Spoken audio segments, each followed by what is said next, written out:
Hello and welcome to the latest edition of Marketing Cracked, and today going to be talking about the importance of brand guidelines.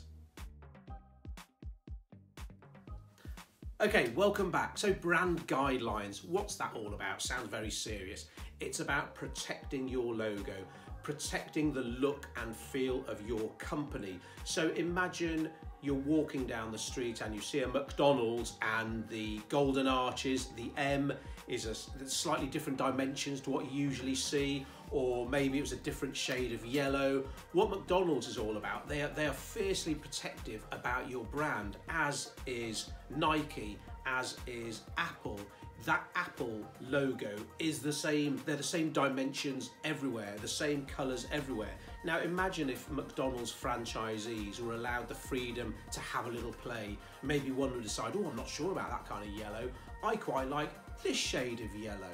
And they start using that. Before you know it, one McDonald's would look like this, one would look like that, and it can work at a local level as well. It's not just the big boys who protect their brand. So one of our first businesses, which we still own today, is a local online advertising franchise.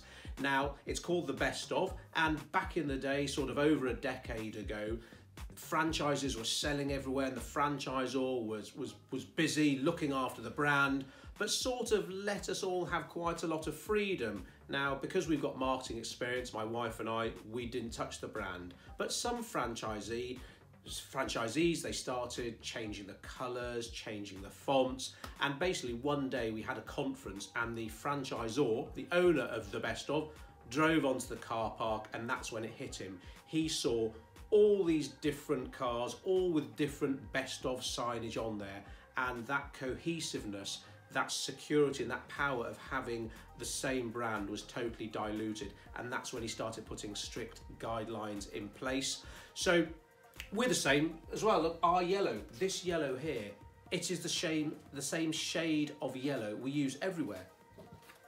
Our business card, the same shade of yellow.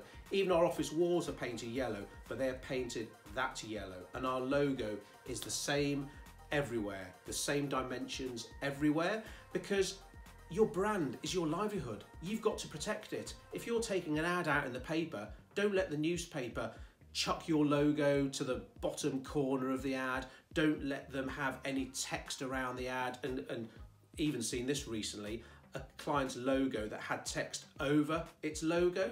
I mean, that's just no, you've got to be fiercely loyal about it. You get a new Mac computer, you look at the big box it comes in, that logo is there pretty much on its own. A good logo should be given room to breathe. Very, very important, because your brand is your livelihood. Don't let anyone mess with that. So your staff, your suppliers, they should all have your brand guidelines, instructions on how to use your logo, what space should be left around it, what fonts you should be using, what secondary fonts you should be using, because it might all sound like a load of fluff, but I guarantee over time, if you're using the same consistent message, the same consistent branding, people really get to believe and to buy into your company.